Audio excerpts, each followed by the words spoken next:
In today's video, I am going to teach you how to change your Google Chrome user avatar. To begin, open Google Chrome on your computer. Once Chrome is open, go to your Google account. When you are on your Google account page, look to the top right corner of the screen. You will see your current profile picture or avatar there.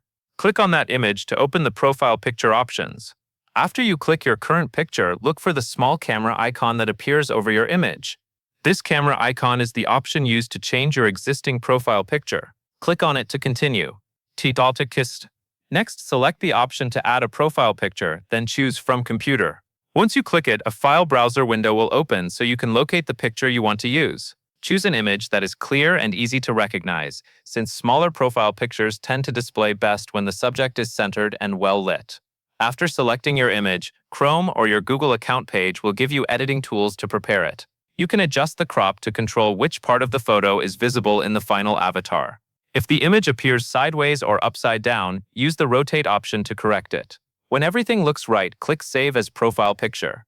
Your new avatar will then be applied to your Google account, and it should update in Chrome as well. If you do not see the change immediately, give it a moment to sync or refresh the page if needed. That covers everything you need to know.